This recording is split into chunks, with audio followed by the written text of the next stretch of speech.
All right, Bryce. Well, welcome. The first question that I have for you, and I put some thought into this, is: Are you a gambler? I'm not a gambler. It does not attract me. I've tried it, but it is not something that I just don't get it. Would you consider an entrepreneur being a gambler? Yes, I think it's actually pretty heavy bets, and every startup I've done has been a heavy bet. Not every one has worked out. Had one that went sideways, and I lost a lot of personal money. Was that early on? No, I was actually right after Zarby's. I did a mobile game, and it did well. I mean, we were like number 2 in the our category, which was trivia, but it was a good learning experience of how difficult it is. I think that's the most competitive space I've ever played in. I have software background, but it was in the enterprise space, and I had this idea that I wanted to take to market, and I had a co-founder that I had worked with in the prior e-textbook startup. Phenomenal developer, just a genius mind, West Point grad, and we put it together, and a lot of the money was mine. I did raise a little bit of outside capital, and through 3 different pivots, I finally had to come to the realization that this we needed to shut it down. It was like someone I have a bucket and someone took a shotgun and shot the bucket, and I could not bleeding everywhere. It was bleeding everywhere. I just could not keep the consumer in, and that's one of the real tests: is how long can you keep? We had a couple wells that were pretty fascinating to watch, but wells meaning players that were big spenders and would stick, but you really need a good percentage to stick around in the gaming space. So your journey's interesting because you've had a lot of success in different ventures, but you've also had some failures. Yeah, sure. And that's why I found that question interesting, because I think that you have taken some gambles. When I say gambling, you probably thought craps table, blackjack. Yeah. Roulette. So let's we kind of know, and we're gonna get to where you're at now and what you're doing now and the success that you've had. But tell us a little bit about kind of your upbringing, your initial journey, education into your first startup, because there's so many stories about entrepreneurs. They're all different, right? And an entrepreneur by definition is someone who doesn't collect a paycheck. They're out there grinding. They have a new idea, right? Trying to bring that idea to market for a profit to help others. Tell us a little bit about kind of early on when you were a youngster, when you were a teenager. Did you always want to do this, or kind of how did things evolve from your adolescence? That's a good question. So I at the age of 10, I started working for my grandpa, and he was an entrepreneur. My dad also was part of that company. It was a development company, land development. And where was that at? Here in Salt Lake. Okay. It's called Horman Construction and Legacy Development. They did a lot of strip malls, so the Cottonwood Mall, the Valley Fair Mall, business units, and also land development like Pepperwood. I just idolized what they were doing. My grandpa, so I worked in his yard, worked in his garden with him, and so he, back in the day, he built up quite an enterprise. I don't know if it was ever as big as like Jacobson, but he had a name. And I would just sit and talk with him at lunch and on Saturdays. And he grew up on a farm in I think Bear River, and I just loved what he was doing. And I always thought, gee, it'd be fun to become someone that had their own business. And I struggled in school, and I had to push through a lot of pain. And so I'm going to find a way to, build my own startup and my own business. Then I fell in love with clothing, and I think I was probably 13 or 14. I started. That's a tough space. It is a really competitive. So I was 13 or 14. My friend who was an artist, his name's Seth Bradley, and he's got his own startup. I know Seth very well. Close to Seth, yeah. Yeah, super close. Like he and I have known each other since we were in second grade. Okay. Yeah. And we started our first little start. He was the artist, and I was the sales guy, and we did a clothing gear. I idolized Ralph Lauren, and so we had this thing called Ryan Lane as both our middle names, and we just did T-shirts. And where we made some money was doing T-shirts for like the Alta cheer and football team and wrestling team, and some other high schools. And then we also would make like Grateful Dead shirts or whatever and sell them in parking lots. Yeah. How old were you at that point? I think we started it when we were 13. Okay. We were young, ran it through middle school, high school. And then I was doing what really gave me money was I started a lawn business, so I was doing landscaping and lawns, and my brother and I had, I don't know how many lawns that were doing, but it was a good way to suck away a lot of money. Yeah. And then I would do this as a way to start my own brand.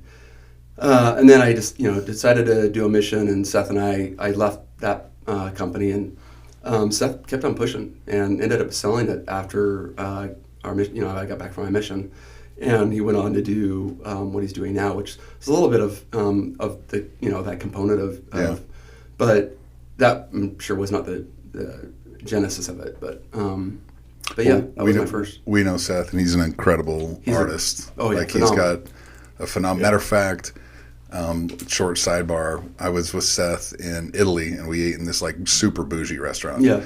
And I know Seth has like all kinds of different things he's involved in. Yeah. And the dude picked up a guitar with the owner, and all of a sudden there's 50. He's playing like a legit song, starts bellowing out all these lyrics, and I'm like, holy hell! I had no idea he is incredibly talented in anything he does. I'd go skiing with him, and then he'd do a backflip, front flip. I'm like, dude, you've never done that before. He's just one of those very talented and coordinated individuals. But it was fun. He'd always laugh because he would slay. He was hand painting these T-shirts for a while, and then we got silk screens, and then we got an octopus thing, and we got better and better. But for a while, he was hand painting our T-shirts. And so were you using the funds from the lawn care and things like that to fund at that age? The T-shirts my mom paid for. She threw in. Yeah, and then we would buy some of the paints and stuff, and then we grind it out, and then we'd sell them to. We went up to like Wasatch Touring and try to get a line into the Wasatch Touring and other different T-shirt or outdoor places. We were really into the outdoors. Okay. So it was fun. It was a good experience and taught me a lot, and appreciated my mom's support and his mom's support. And then you mentioned I cut you off, but you served a mission. Yeah, Chile is where I went, and my son actually just called to Chile too. Really? That's awesome. Yeah, so it's kind of fun. That's cool. So we're both returned missionaries as well, LDS Church. You learn a lot. You do. You learn denial. You learn how to talk to people. Mm-hmm. The one thing that I learned, I'm interested to hear your take on what you brought home from that, is you go in so many households. Mm-hmm. You see so many walks of life, poor, rich, dysfunctional families that function really well. And for me, growing up in a small town in Idaho, it was, so revealing as to how people live their lives. Mm-hmm. It was the first time at age 19 I was able to see hundreds of families a week, and or thousands throughout my mission. And you kind of learn how you want to pattern your life. I was in the States, you were in Chile, but what did you pull from those 2 years out preaching the gospel? That's a good question. That still benefits you to this day. Well, the scar is from my second day on my mission. My mountain bike broke in half, and are you serious? I flew over the front and spent the first 30 days in the hospital, the next 30 days in bed. It was pretty nasty. Other than that was just a sidebar. Hard work, organization. I think, how do you, back then Chile was a high baptizing. It was like 500, 600 a month. What year was this? This is 92. Okay. And it was a lot of teaching. We were doing 25 to 30 lessons a day. And working hard. And I think one of the things that was hard for me is learning the language and, hammering down and figuring that out and just learning to love a people that you never knew. So I thought it was such a great experience. Loved every minute of it and wouldn't trade it for anything. So. Yeah, there's I know the depth that comes from that. So many entrepreneurs in Utah bring home just a wealth of knowledge from the mission field. So you get back. Mm-hmm. Did you start making T-shirts again, or what happened from there? No, I came back, and I remember going to Seth's a few days after I got back, and he had built it into a huge warehouse, and he was cranking. I was like, wow, this is awesome. What a cool thing. But no, I didn't go back into that. I started at BYU and was very focused on figuring out. I floated around a lot. I should have kept to what I knew I wanted to do as startups, but I didn't. I ended up, having taken a lot of psychology, philosophy. Botany was almost a declared major of mine, English, and finally I'm like, you know what, I really like business. I need to go study that, and I've kind of focused on marketing. And then I think it was the second year, I found it was like the very first year that they were selling, or second year they were selling pest control. And one of my buddies had gone the first year. It was the very first company. He came back and he's like, hey, dude, I made $30,000. I'm like, that was unheard of back then. Yeah. 94, 95. Yeah. And so I convinced a really good friend of mine named Shane Osborne, and the two of us went down to Visalia, California, and sold. And that was actually harder to sell pest control for me than religion, which is kind of fun to say. That's interesting. Well, Chile, there's a lot of believers, and I remember Shane helping me figure out how to get it, because he was quite good at it. And by the end of the summer, did quite well and was excited about that. And but I knew I wanted to start a startup. I just didn't know what. But during that time, Shane's like, hey, let's go up to Northern Cal and see, this university called Berkeley. And he took me up there, and we were walking around. I'm like, I want to go here. This would be so cool. San Francisco area. Yeah, Bay Area. Yeah. And so I got completely OCD on going to a top 10 MBA school, and wouldn't let go. And thankfully, I have a very patient wife, because it took a while to do the test prep and get in. But ended up going there and going to grad school, and that's when I came up with the first idea. I didn't think I was going to get out of grad school and start my first startup. I thought it was going to be like 5-10 years after that. But there was two very big catalysts to cause me to do a start. Berkeley made you do this. It was actually a combined program between Berkeley and Columbia in New York, so I was flying back and forth between the two campuses. Columbia was very... Those are big names. It was super fun, and my cohort, that's actually... This weekend is our 20th anniversary, or not anniversary, reunion. Yeah. Okay. I absolutely loved the experience. It was just sort of like it was a executive program that met Wednesday, Thursday, Friday, Saturday, and I'd fly home on Sunday, and we'd do that every other week. And I love and adore everybody in there, but there was a specific person that completely changed my direction, and her name is Maura O'Neill. And what happened is she, for 2 years we're in this cohort, and it's 70 people. We're all taking the same classes, doing different study groups. And I always respected her. She was probably, I want to say 50 at the time. And she would sit in the front of the class. I was in the very back, always. And I would sit and watch her, because we had a very wide array. And we had guys that had sold their company for $2 billion. They were just there just for the knowledge. Yeah. And I would watch Maura. She had done 4 startups. Her husband was CTO of Boeing. And I'd hear what she'd say. And I never really hung out with her, never really knew her, maybe said hi to her in the, here and there. But one day, I think it was the last semester, we had to do a project that was basically a business plan for something. And I was frustrated because I was flying back and forth between the universities with a suitcase full of textbooks back then. And so I did a business plan on e-textbooks. I'm like, no one's doing this. Okay, now I'm seeing the catalyst to this. Okay. Well, it was my wife that inspired. I was reading my kids. I was reading Isaac books at night, and I couldn't see it. And so I'm like, I should do an e-book for kids. And my wife's like, there's no money in that. You should do something for college students, because there's a real pain. Heavy textbooks. Yeah. It's $1,000 a semester or a year. And so she turned me on it. I built out the plan, and there was so much roadkill in e-books at that time. This is way predate. This is right when iTunes had released. Okay. The first downloadable iTunes. And so I said, why not create iTunes but for e-textbooks? Yeah. And that was the business plan. And Maura, bless her soul, one day just passed me in the cafeteria, sat down and said, what are you working on? And really it was like that. And I said, well, I've got this business plan. She's like, can I take a look at it? And the financial model, I said, sure, knock yourself out. She looked at it. She's like, can I take this tonight? I'm like, you're going to still put you to sleep. And she came back the next morning, and she's like, I'll invest in this. I'm like, are you serious? She's like, yeah, totally. I'm like, you barely know me. Yeah. And she's like, no, I have confidence this is going to be something big. And that gave me, so there was that piece. And then the second was I was leading a product management group over at Enterprise Software, so SaaS company. Phenomenal. It was sort of like Domo, but actually a lot of the engineers from my company went to that. And we had well-funded, we were doing not AI, we were doing some very serious Department of Defense projects. This is like right after 9/11. And one of my very close guys that I was working with, named Rob Christensen, we had a really bad day with the CEO. I was reporting to the CEO, and he came in and just basically, after we had worked night and day over a huge project, and just basically threw up on this project that we were working on.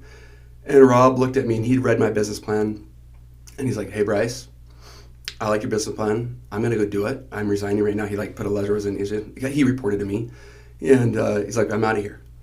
And I'm like, "Seriously?" And he's like, "Yeah, and I'm going to do your business plan, and you've got 2 weeks to figure out what you're going to do." And so between Maura and Rob, and then I mortgaged my house to get the financing. Maura didn't end up investing for about a year, but she still invested in a very sketchy time.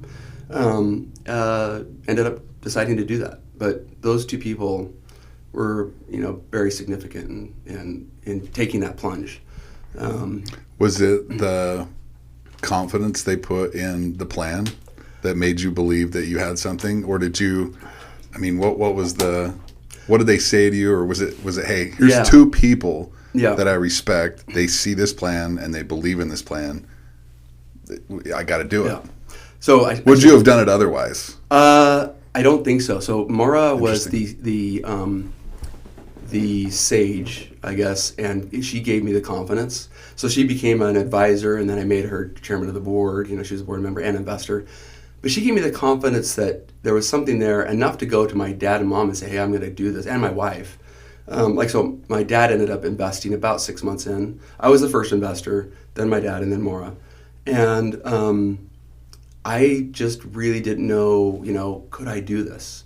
But she definitely gave me that confidence. And as much as you learn in business school, there was the first week I was like, holy cow, I don't know anything. Yeah. The real world. The real world is just a real slap in the face. And putting together the first convertible note and raising that money from outside people, and I thought it was going to come instantaneously. I should tell you, the business plan included, back then, MIT had a group that had built this thing called e-ink, which is what they use in the Kindle. This has predated the Kindle. The Kindle was not even on the radar. Yeah. It's fall 2001? This is 2003. 2003, okay. Yeah, so iTunes had come out, and I was obsessed with this, idea of a black and white screen where you could see really well and not, kill your eyes. And so Maura and I flew over to Philips Electronics in the Netherlands and tried to do a deal with them where they would make the device and we would come up with the software and load it with textbooks. But that startup, one, it was really fast, 3 years. And within 3 years, we ended up selling it. We had some fairly sizable companies that came in to buy it, and that it was 2 times. We had some interesting groups that were anywhere from Google to Barnes and Noble, Follett, which are e-textbook providers, and then suddenly they all disappeared, and we decided to push forward through the pain and just go to our own. And then about 8 months later, we had another interesting buyer that was a catalyst that basically said, "Hey, let's sell this right now." So it was about a 3-year time period, and fraught with a lot of challenge. But there was another guy that came in and ended up investing.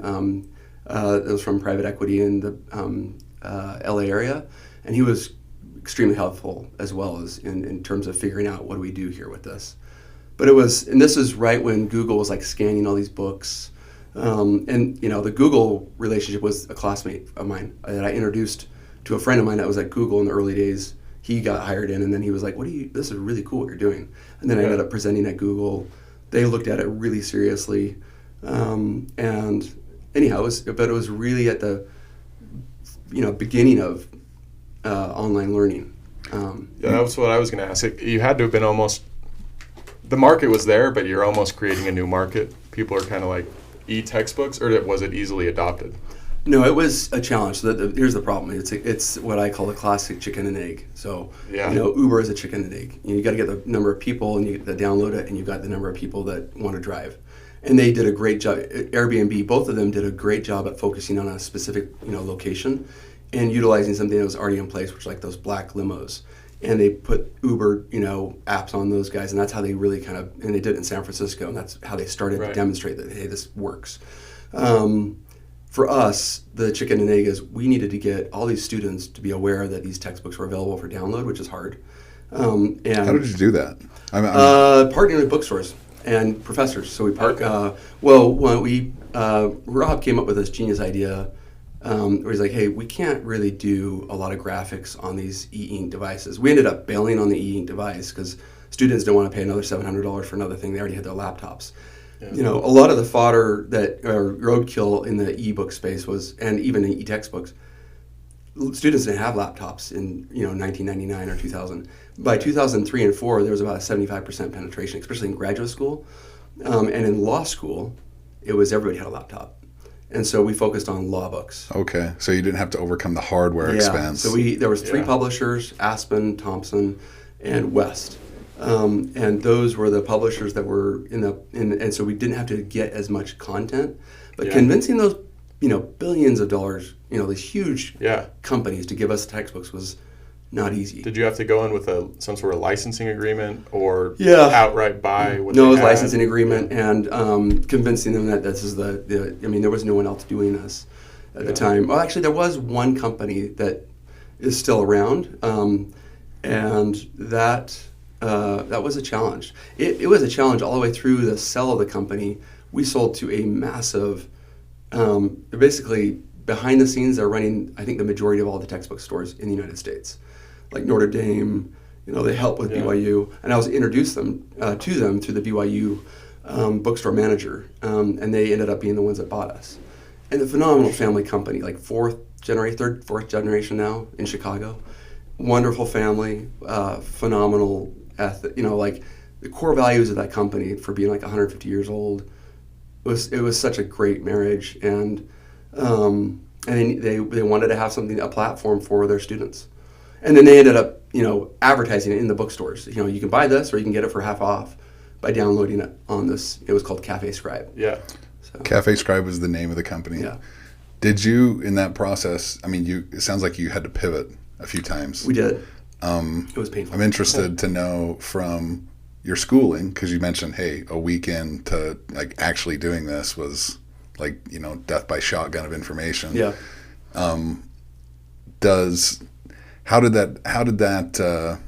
did you transition from school into the workplace and then learn to pivot? You know what I mean? Was that shocking? You thought you had an idea, boom, we're going to go at it. Oh, we got to make a left here. We got to make a right here. Oh, I'm in another intersection. Because I think that as we talk more about these other businesses, there comes a point where maybe it's just not a good idea. Yeah. Maybe it's time to just pull the ripcord, move on to the next phase of life. And That's so such a hard call. I'm interested to know, because you've done this, a dozen times now with different entities and companies. How do you know when you have a good idea and you just need to pivot, for example, with this story that you just mentioned, or, hey, it's time that this is probably not a good idea. Let's get out. Did you ever have those thoughts in that process? If not, did you have them every day? You know what I mean? Yeah, and I had them with Zarbies. Oh, really? Oh, yeah, like crazy. People all say, oh, yeah, that was going to be a success from day one. I pitched 200, guys for money. No one wanted to give me money. Yeah. It was just as difficult as every other one. But with it was actually through. I started talking to Mara probably 2 to 3 times a week, sometimes every night. She was a very involved. She was more like a co-founder with Rob and I. In Cafe Scribe. Yeah, in Cafe Scribe, and she was just so well seasoned. She now teaches entrepreneurship and new venture finance at Berkeley, and I go and guest speaker in her class, once or twice a year, and I love it. So you've stayed in touch with her for 25 years. Yeah. No, we talk a lot still, and she's invested in almost, I think, every one of my startups since, if not every single one. She, with Cafe Scribe and Zarbies being the best ones for her, I remember when we were struggling, she called me up. She's like, hey, it's common to pivot 3 times at least in a startup. Just so you know, it's just something you have to do. And so she kind of gave me that breathing room to be okay with pivoting and changing direction. But there were when she invested, we had basically lost a number of big accounts, and there was not a lot of prospects. And she freaking flew down from Seattle and wrote a $200,000 check.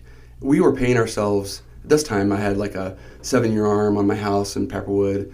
It was going to explode any minute, and I was paying myself $1,000 a month, and Rob was paying himself $1,000 a month, and that's what we were living on.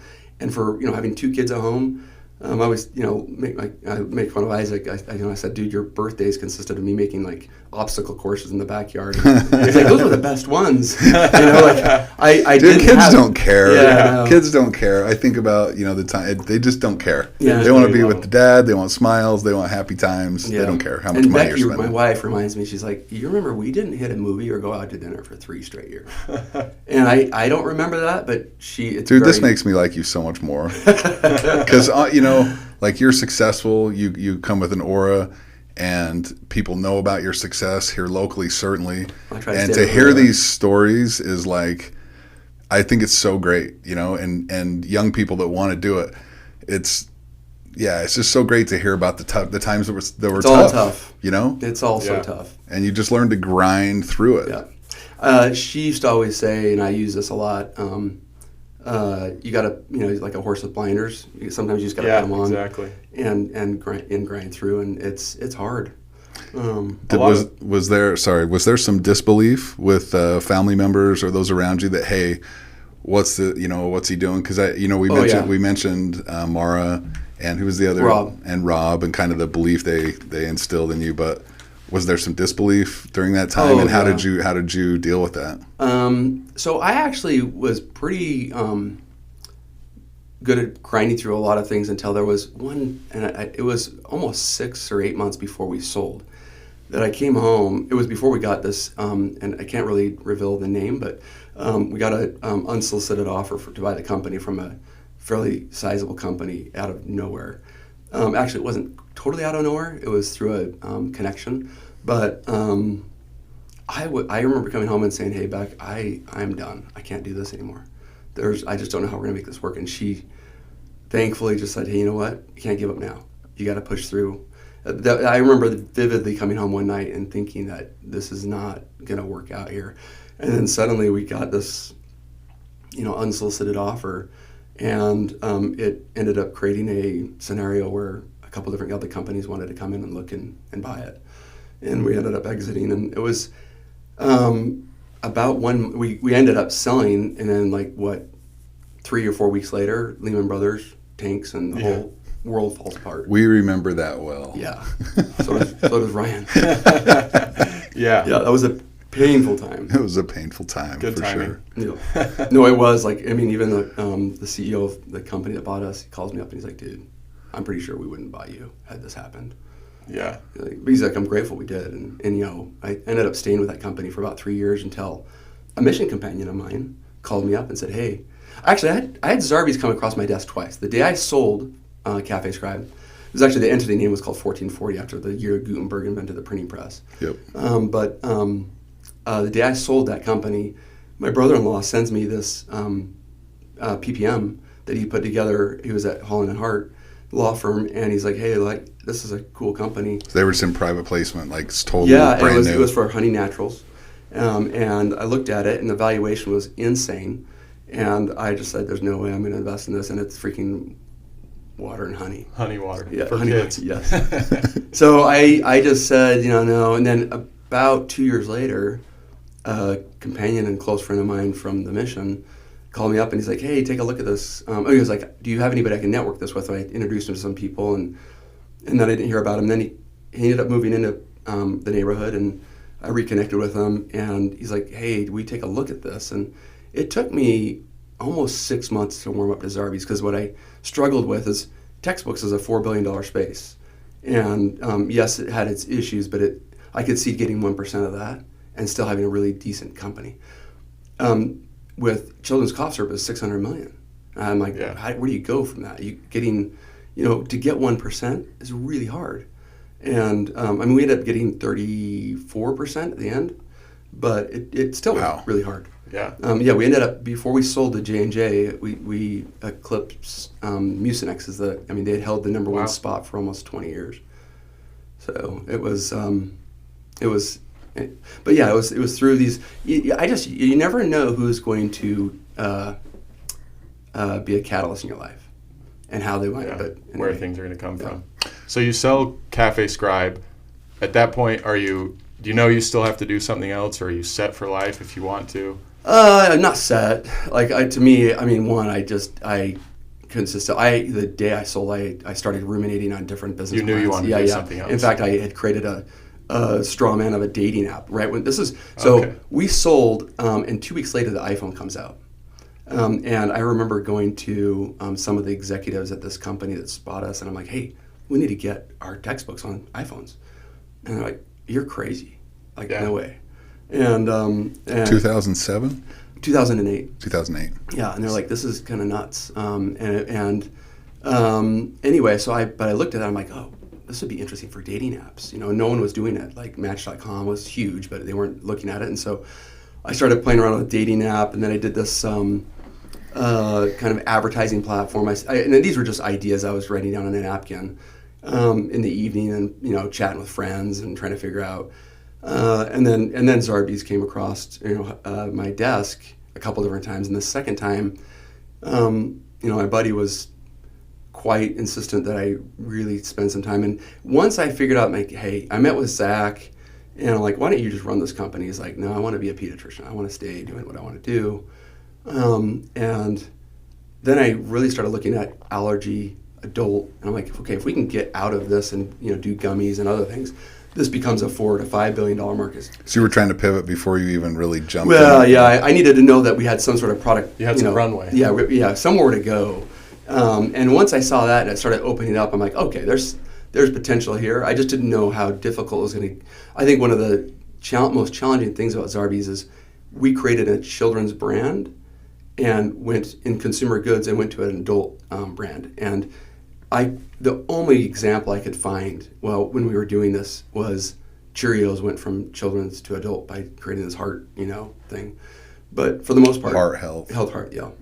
For the most part, I couldn't find anything else. All the cough products started in adult and then went to children's. Yeah. And everything else in the market. And so that was, some buddies that I met in BYU Jerusalem that own this huge branding agency in New York ended up doing us a solid and doing that B for us. And I remember, sitting on the phone with the co-founders at Zarbee's and, seeing them present like 6 concepts. And that B came up second, and all of us were like, that's it. This is going to be, cut through all and tell our story of, safe, effective, and natural. But the other ones, looked like they could be in Whole Foods and all that stuff. But I remember they were very instrumental in help. The reason why we did it is when I joined Zarbee's, the second day I went with Zach to CVS to meet with the buyer, and her name is Jane, wonderful lady, and she was there for thick and thin with Zarbee's, and Jane sat down with us and she's like, yeah, I'm not going to take you in. Your branding sucks. And I'm like, oh. And it's just, I wasn't doing consumer goods, right, before this. I was doing technology. I was enterprise software for all my life. I started in development at Accenture. And so when I'm like, oh, this sucks. And Walgreens cut us too, right? Right after I invested my money in Zarbee's, Walgreens cut us. It was the second day, and to this day, my heart goes out to Zach. So I meet Ryan, this other guy named Greg. They allow me to invest in Zarbee's and take over and be CEO. I had certain criteria that I wanted to be able to do this to make it worth my time. And I remember wiring the money, and I wired it on the assumption we had a PO from Walgreens for $1.5 million. And so I'm like, yeah, we're gonna. Were you regional or were you? No, it was 13,000 stores. Oh, really? Yeah, Zach had already secured that, and so my money was going to be going to the production for that PO. Okay. And I will never forget. I wire this money, and the next day Zach calls me up. He's like, hey, dude, look at your email, and the buyer had just cut us. They got a new buyer named Dustin, and he's brand new on the desk, and he's like, I don't want it. I don't want natural. And they were, other than that, it was Harmon's and Associated Foods, and the revenue was pretty dismal. There was no profit. There was no nothing. And I mean, it wasn't horrible, but it was, it was early stage. It was like the first year. Right. And Zach sends me this email, and he's like, hey, calls me up and said, I'll wire the money back, and you can take your money out. And I'm like, heck no, dude. I'm like, this is part of being in a startup. You got to push. So you are a gambler. Well, I get, that was a gamble. I mean, in a sense. And that was actually a huge part of my net worth. So Walgreens got a new buyer, Yeah. and they didn't like what the previous buyer had put in place, and they pulled out. Yeah. Wow. So they can just at any time. Oh yeah. Oh, it happens all Really? freaking time. So let's backtrack just a little bit. So Zarbee's, explain for maybe those who don't know kind of the not the origin story, but what Zarbee's is and what that product was at that time. I know you've expanded since then, but when it was pitched to you, came across your desk once, twice, and then finally you said, okay, I'll put some teeth into this. What was it at that point? It was 2 SKUs. It was a cherry and lime or lemon cough syrup for children, and it was in Harmon's and Associated Foods, in kind of limited, and it was being hand stocked by us in the stores. So, the co-founders were out there putting it on the shelves and managing it, but they did have a very core element of this that it was a secret sauce of the whole company. They were sampling to doctors. So if you were at a Harmon's, we would find the pediatricians around that Harmon's and sample, and the goo that you tear off for running and you squirt it in your mouth for energy. There was a manufacturer in down Springville, and we had them partnered with them, and they were doing our bottling as well. They were doing those samples, and we would walk the samples into a pediatrician's office. Zach had the idea because he was getting samples for Boudreaux's butt paste, and he was like, let's just do this, but do it for the cough syrup. Because, there was, so it was, the white space at the time was children's cough syrup had basically been banned because of dextromethorphan. Okay. And Zach just had no option. So he read this clinical study from Penn State showing that there was a double-blind placebo with like Robitussin and buckwheat honey. Buckwheat honey was just as good as Robitussin at curing the cough. Interesting. Wow. So it was clinically shown, and so Zach saw this clinical study, and he's like, well, I'm going to put buckwheat honey and make it for kids and start giving it to moms because I need to give something to them. Yeah. And so it was born out of necessity. As he was born out of a need. Yeah, he had a need, and he saw it, and it was working, and parents called him and said, hey, this works. So it was a brilliant idea. We quickly found out that the favorite flavor was grape, not cherry, not lemon. So we, switched to grape quickly, and then so the Walgreens thing, to kind of pull back to that, I said I'm going to leave my money in, and we're going to figure out how to make this grow, with independent distributors and other brands. And that was actually crazy because it was really difficult. But through a connection, we were introduced to Les Walgreen, and is the son of the founder, or the CEO. Went out and met with him and did a deal where he was a representative of us, and for a period of time he got a nice check. And but he went into his dad and said, Dad, put this back in. That took a while to get that done, but we did get it done, and thankfully it worked out. But there was a blind gamble. If you go back to your gambling thing, Les called me up and he's like, hey, you got 2 options. You can do this thing called pay on scan, or you can do this thing that we have called register rewards. I'm like, well, explain the pay on scan, because I didn't know what I was. And he said, well, you only get paid once it scans over the register.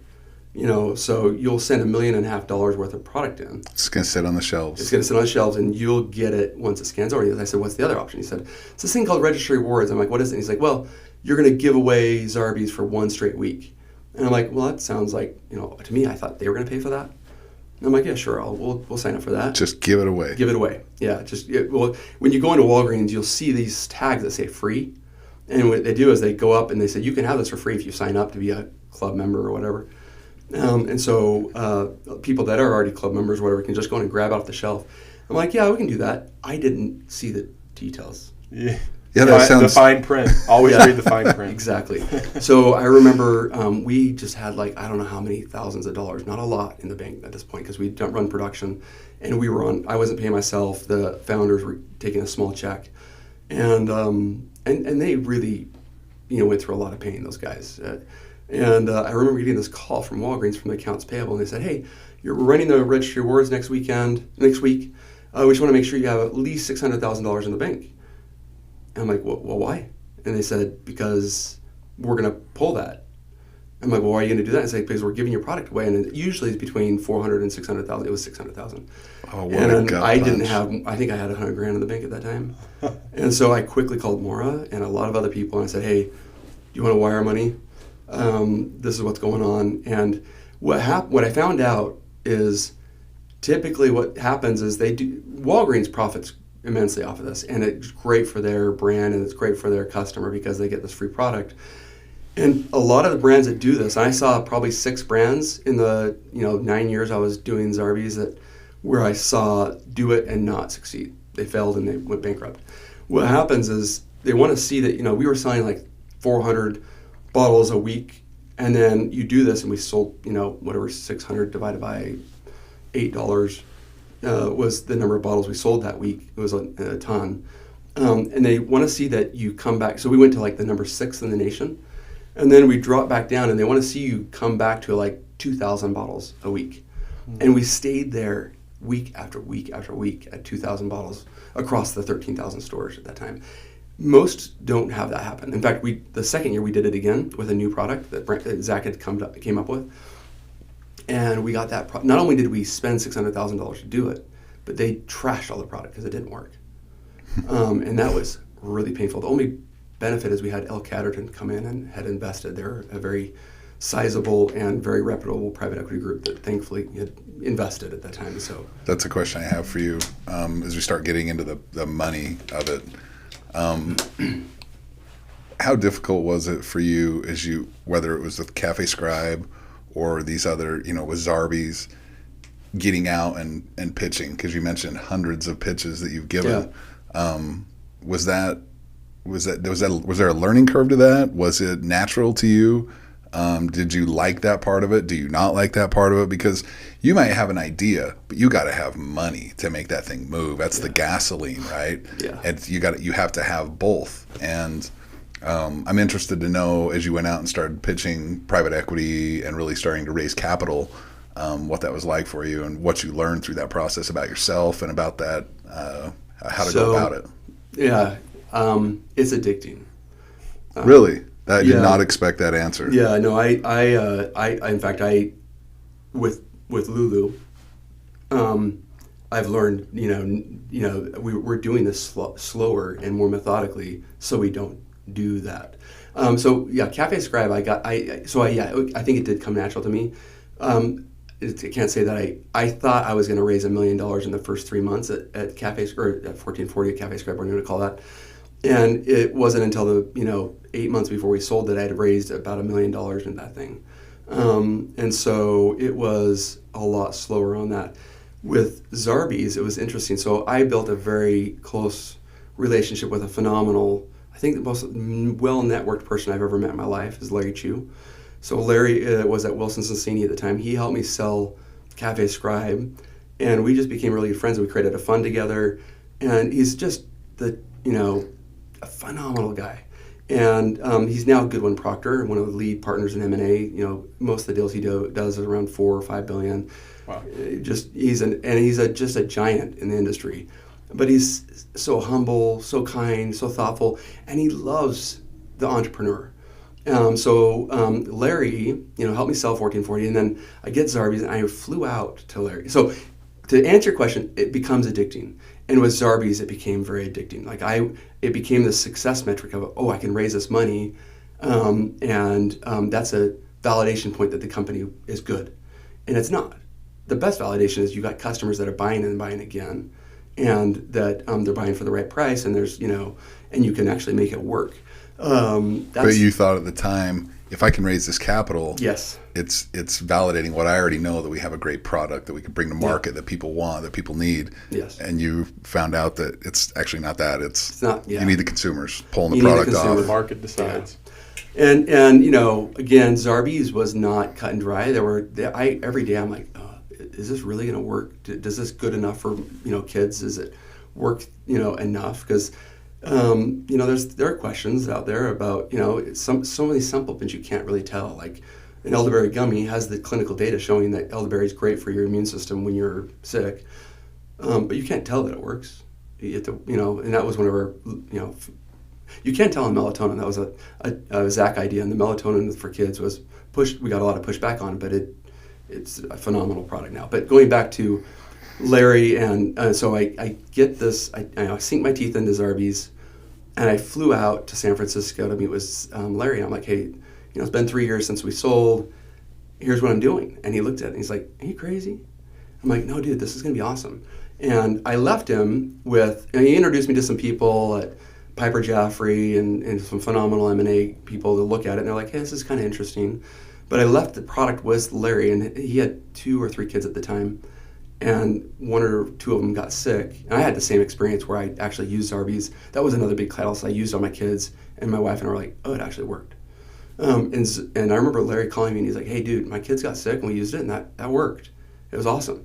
He's like, I think you should send a sample to this guy named Pete Mullick, who worked at the time at this innovation company. He's now at a PE firm. And so I sent this care package to Pete, and he calls me up and he's like, dude, this is genius. You need to send to this guy named Scott Danke at L Catterton. And so Scott Danke's the lead partner at L Catterton. I sent him a care package. And then this guy named Michael Farello calls me up and he's like, hey, can you fly out? We'd like to meet with you. And he was at L Catterton? Yeah, he's at L Catterton. He was the lead partner in the growth fund. When you sent that package out, had you spoken to him yet? Or No, was it complete cold? Cold to just send a package. And I mean, Pete had suggested they look very closely at this. And Larry and Pete were roommates in college, and they had a really tight relationship. And Larry's like, Bryce is, going to hammer down on this. He's going to push this through. And Pete was kind enough to make that introduction. And, it goes without saying, we were having success. Like, we had done that Walgreens thing, and we were having success. And they pulled the Nielsen data, and they looked at it, and they're like, hey, there's something here. People keep on buying this. There's some traction. There's some traction.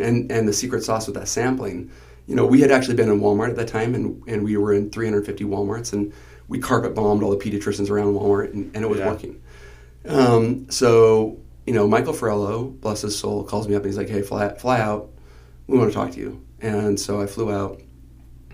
And I remember vividly sitting down with him and another associate there. And I'm trying to remember her name, but phenomenal lady. And I gave them the pitch, and in 8 minutes or something on a couch, and they looked at me and they said, okay, we want to invest. I'm like, really? And they said, yeah, how much you raise? And I said, $1 million, maybe $2 million.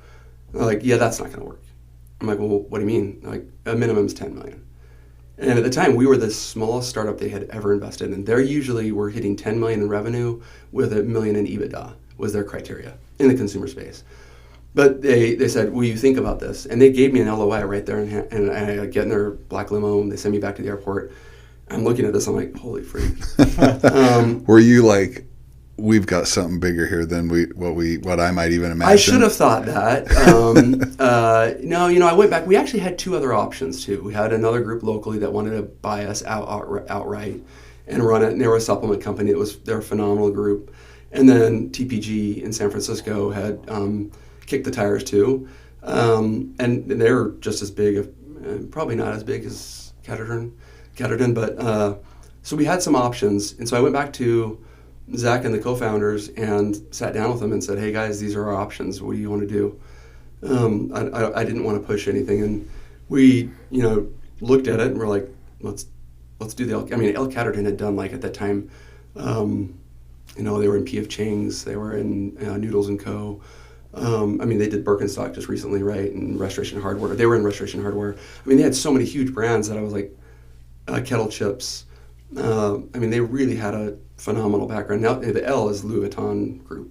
Okay. And so they merged with them after. I didn't know that. Yeah. Okay. So they're like a 15, maybe a 20 billion. They're ginormous now. And anyway, so Michael Farello made that offer, and then we decided let's do this. And then Scott Danke flew out, and I was amazed that he flew out because he had so many things going.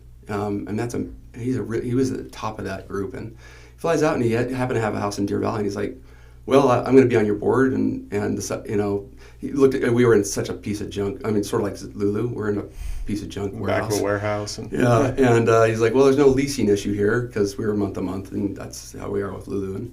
And we signed the deal and moved forward. It was awesome. But what year was that?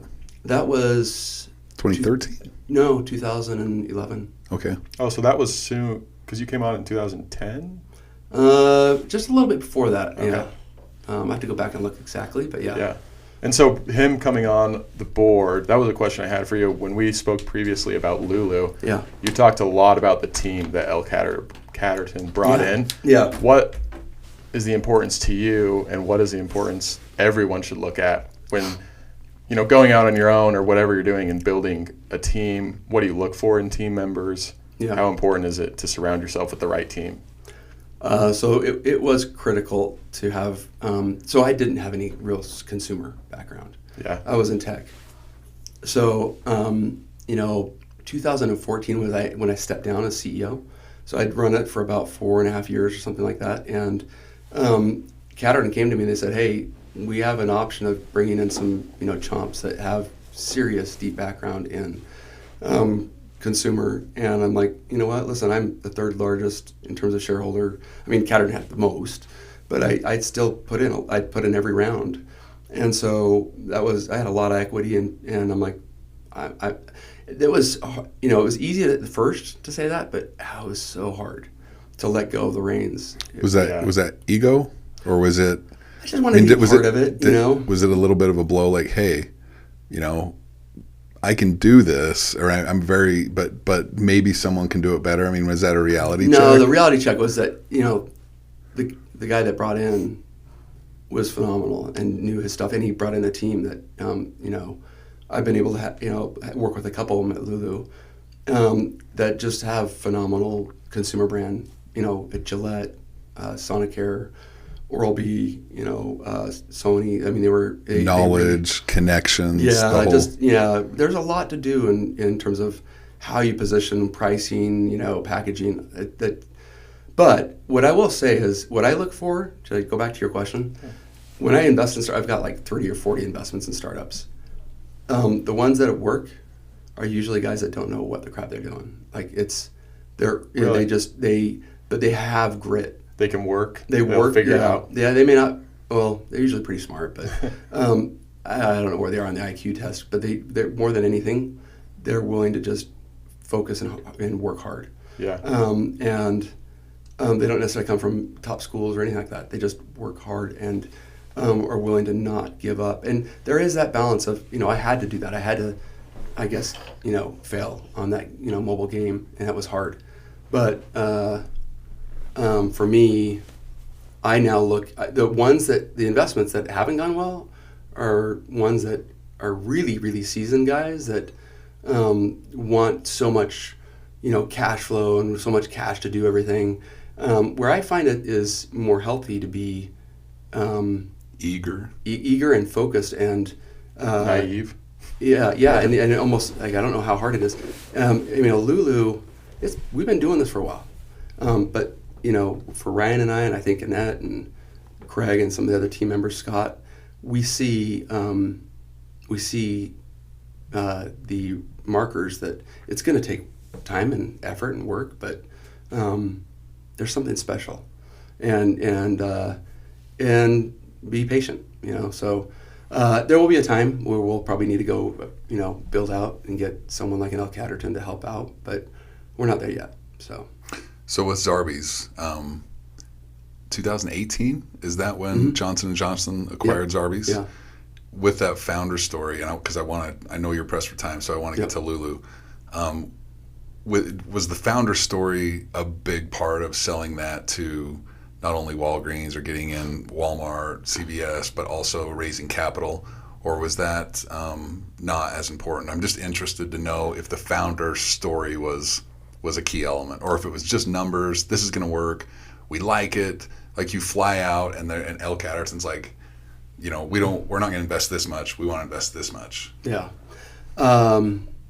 So Zach was core to, it was his idea, and he really came up with a lot of innovation pipeline and elements. Not all of them do we do, but that's not what they invested in the numbers. They invested what they saw and the space and the potential and the secret sauce of, sampling.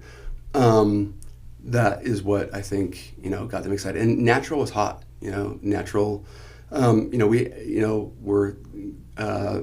we were able to get the CEO of Burt's Bees involved in the board, and phenomenal guy named John Replogle, and I kind of idolize the guy. He has such a phenomenal ability to operate and see opportunities. He's actually helped out quite a bit on Lulu, introducing us to the fragrance house and our manufacturing and a lot of other things. But I think it was those numbers that help those. They're all, a lot of the PE. They like the numbers. They're numbers. Yeah, it's not emotional. Yeah, it's a lot more around the numbers. Now I will say that it was funny. There's a PE guy here named Rhett Neunschwander who runs Tower Arch Capital, and he also goes to he lived in our neighborhood, and at church one day he comes up. This is when they're doing due diligence, Catterton. He comes up to me in the hall and he's like, "Dude, I just got a call from." He was a Harvard grad. And I got a call from Catterton asking about you. Like, I didn't know him very well. Asking about you personally? Yeah, during the due diligence time. Like, I gave them names of the prior private equity group and other people and board members that were involved in the former startup. They do want to make sure you have integrity and that you... So I was stunned at how deep they went on my background checks. Yeah, that's crazy. Finding out who you live by, any connections. Yeah, they want to protect their capital. Wow. That's interesting. So 2018, sell out, big payday. And how long until what do you do at that point? Because obviously it's just interesting to me when people hit doubles, triples, grand slams, home runs, whatever you want to call it, and financially they've kind of got what they need. But then I think you probably answered this question. It's addicting, and you love to go out and you love the challenge. And what did you do after that? Like, did you sit around for a while? Did you just go out on your ski boat and chill? Did you go rock climbing for a couple of years? Or did you jump right back into the next opportunity? Yeah, I know I'm not a person that I jumped in, and probably too quickly. So I jumped in. I had this mobile game idea that I was, after I stepped down as CEO, I was chairman of the board and stayed on and was, I was going to board meetings until we sold. But during that time, I invested in a lot of startups. One of my favorites that I'm still involved in, I'm not in the advisory board, but it's called Thuma. Have your bed.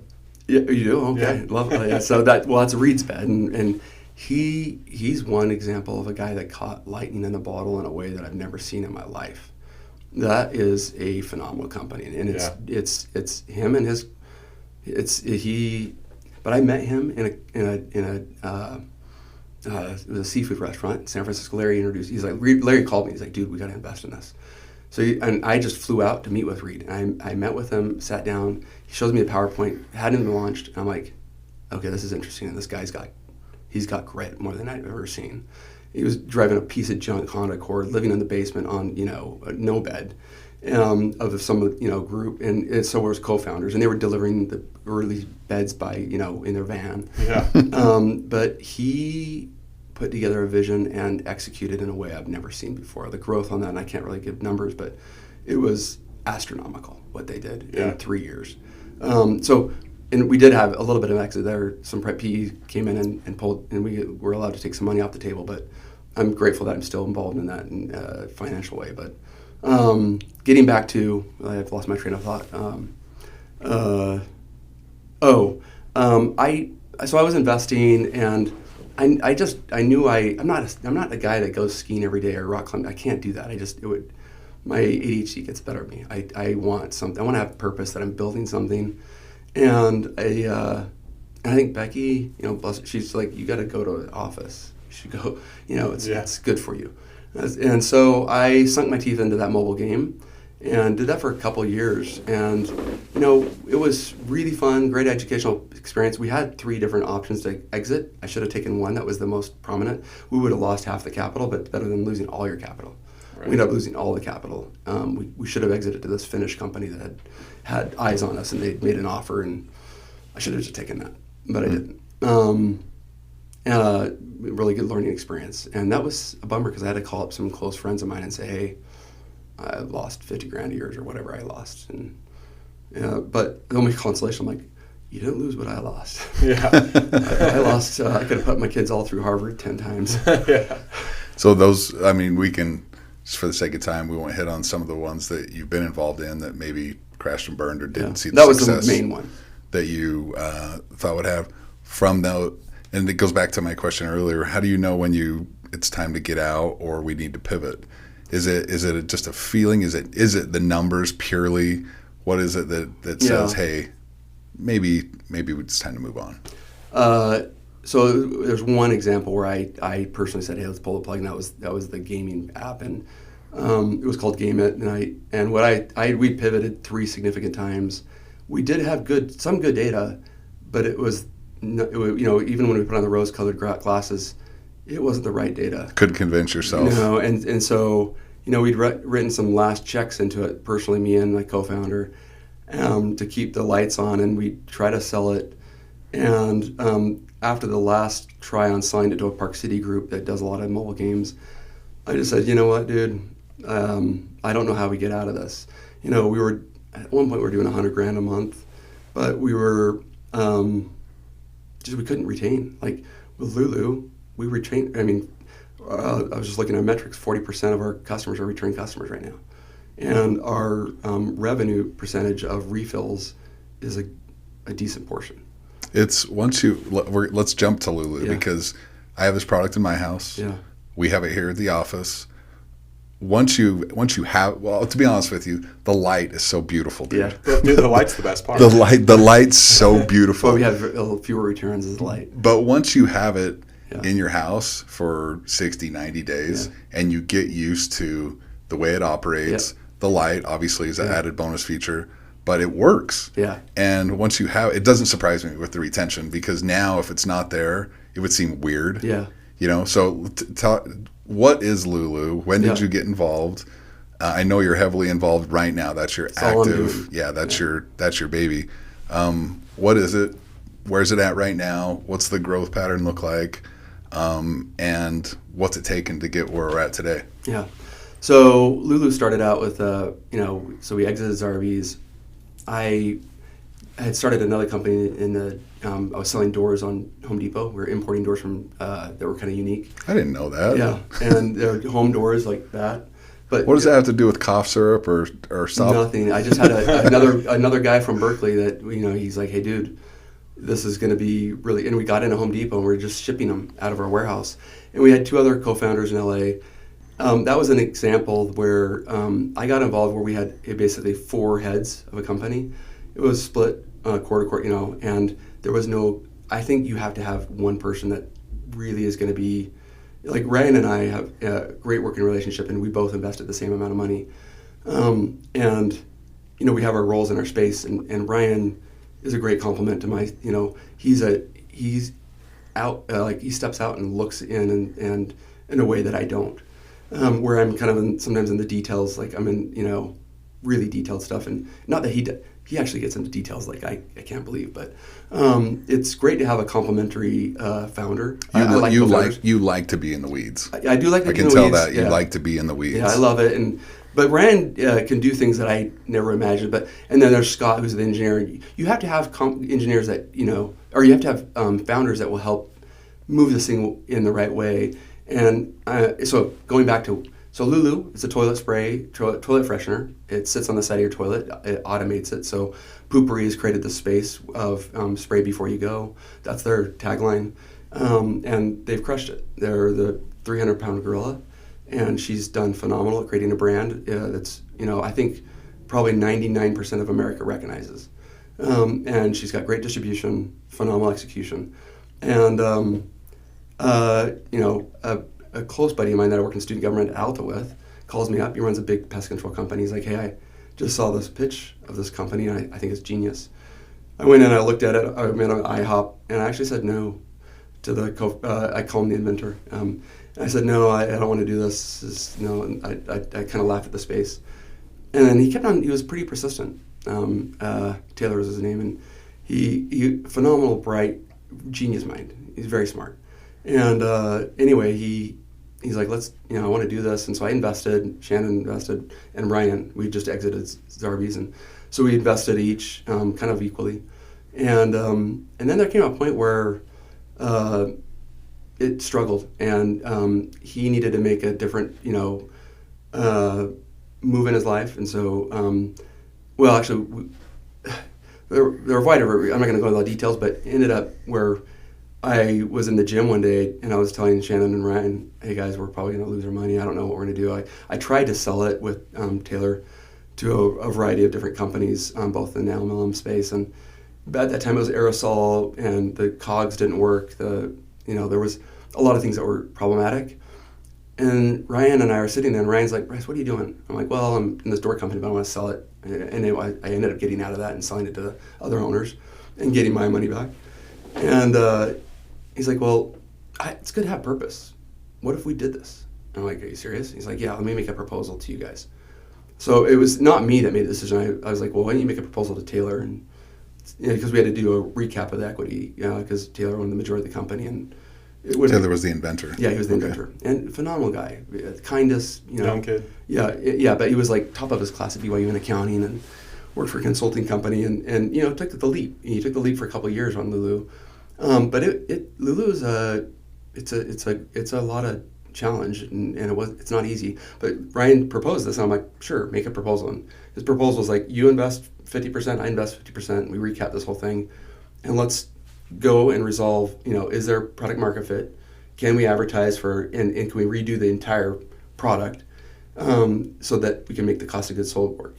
So we did that for, during COVID. We had 1,000 units and then we had like maybe 5 times that in refills. And we wanted to see what people did with the old Lulu and it worked. People were refilling them, they loved it. There were a lot of problems with that product. And one of the biggest is aerosol and the way it was packaged and the cost of goods. But we're like, there is something here. So let's, so we ran into this guy, Scott, and Scott took us, went to China with him and introduced us to some manufacturing. And John Replicable introduced us as one that ends up, they're our partner and they're a great partner. Anyway, so there's a lot of, and then that's when I had a great guy that I worked with at Zarbee's. His name's Mike Kudermash. Called me up and he's like, hey, I would like to do this. And he's such a good sales execution guy. And so he got involved and he ended up bringing in Annette Dominic, who she helps him. She's a phenomenal CMO, marketing brand. And also this guy named Craig Johnson who works on sales.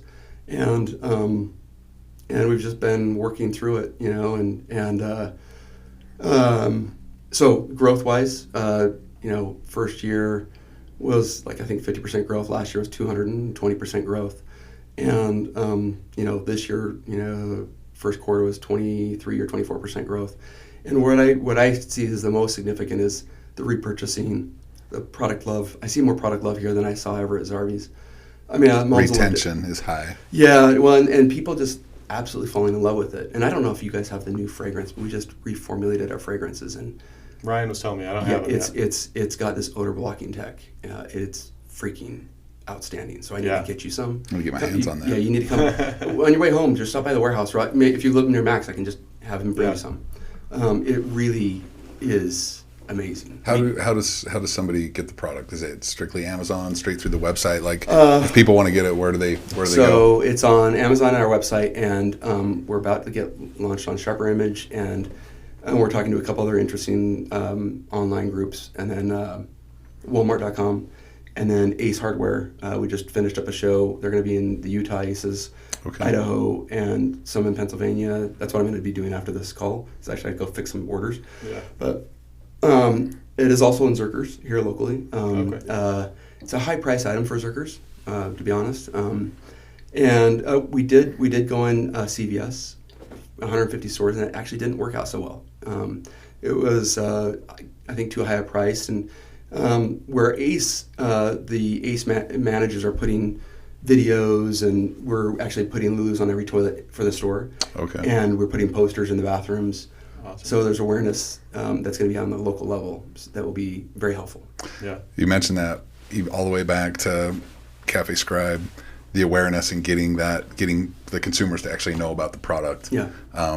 You're kind of on the heels of already a toilet fragrance, right? So there's a need there. Yep. And I got to imagine like that barrier is tough, but doable, and you just have to keep chiseling away at it. I love the fact, Bryce, that you're just in the weeds, dude. Yeah. It's so cool. And I know Ryan a little bit, and he's a big picture guy. I'm sure the two of you like mesh together really well. With the partners that you've had, is there some compromise with the founder and team members as you go through these journeys as an entrepreneur? Do you have to be flexible? Because I think most entrepreneurs, they kind of have I wouldn't say an ego, but they have some conviction, right? Yeah. And do you have to kind of be malleable with that conviction with all these other partners that are likely very similar to you as far as, their energy? So far I have not had that. I think with Zarbee's, Zach, he wasn't there as a daily operator. I did have him, once we got funding, I said, hey, why don't you spend at least one day, come in and, do R&D with us. And so he ended up doing that, which was great. Rob Christensen was a complete compliment. I mean, he had all the tech. He managed the engineers, where I was out going to the sales and, raising money. And so it was a great compliment, and I absolutely adore. Rob actually went to Zarbee's, and he was fundamentally, very critical there. And then, so he and I have done a couple different startups together, and I've also introduced him to some other startups that he's done incredibly well at. With Ryan, he is, I don't even know how to say, he's so freaking bright, but he's also willing to roll up his sleeves and get dirty. Like Lulu is designed predominantly what way it is because of Ryan and Scott. Ryan, all his like farm boy, thinking in motocross and pistons and this. I mean, he thinks like an engineer. I call him the closet engineer, because I remember when we first started this, we were doing outside. We were doing 3PL. Someone else was doing all the fulfillment. We're looking at the numbers like, this doesn't make sense. I'm gonna have my daughter do it in my garage. So Ryan's daughter, I think it was Sorette or Elle, started doing the fulfillment out of the garage. And I'm like, this is awesome. And then we were, come back from China, and Scott, who was the engineer, is like, hey, we need to do this, this, and that. And Ryan freaking goes out and buys a 3D printer and starts printing these things up in his garage.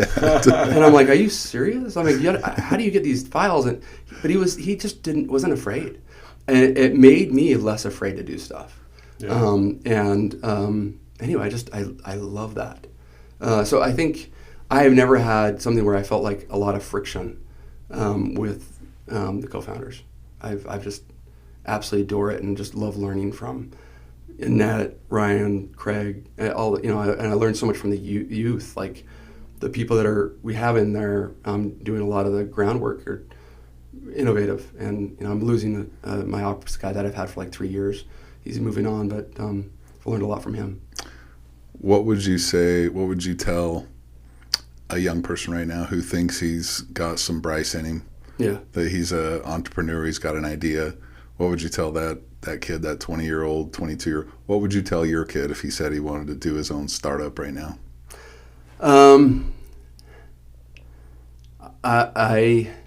say it takes quite a bit of brain damage to want to do one because it hurts so bad, or a high pain threshold. But I usually try to suggest it, like when I go to Berkeley and guest speak, I said, hey, make sure you have a product, a market that's big enough, and there's a product market fit, that you're not trying to solve for a problem that doesn't exist. You don't want to create a solution for a problem that isn't there, and trying to get something as quickly as possible. I advise a lot of people to do things on the side until you find that there's a demonstration that there's something there. But at some point you're going to have to do that gamble, and you're going to have to leave the comfort zone. What I try to do is say, hey, make sure you're willing to live hungry, because it's hard, and you're going to have a lot of difficult nights, but it's so fun. It's absolutely such a riot. So, it's hard to kind of sum up, like, how do you see, it's really, build that confidence in yourself. One thing that I do tell everybody, have advisors, have people that have done it, get involved, and, give them some part of the company that's, and there's different ways to slice that up, but hopefully they end up being investors as well. But someone that can help guide you. Amara was invaluable to me. like I needed her to get through those dark spots.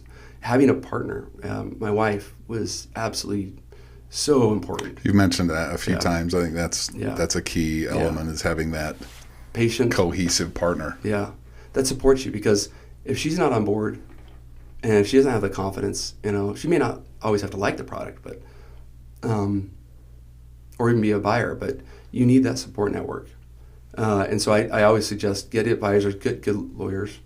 I think lawyers can, some people laugh at that one, but I think they're pretty important. Yeah. Yeah. We've all seen Shark Tank and heard the stories. Yeah.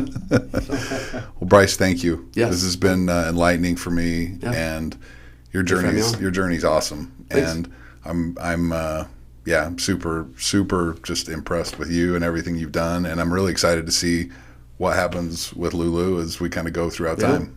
So so am I. thank you, my friend. Yeah, Thanks, thank Bryce. you. Yeah. Good to have you. Yeah, appreciate it. Try to get you out of here. Oh yeah, no, I appreciate it. Yeah. Well, that was fun. Yeah, That's we're so stoked fun. that you came in. Yeah, for sure. I Thanks, sir. well, hope I think I put both your emails. I gave them to Ryan to send to you guys, so you should be getting the investor update. Okay, awesome. Wait, watch your head there. We'll Yeah. look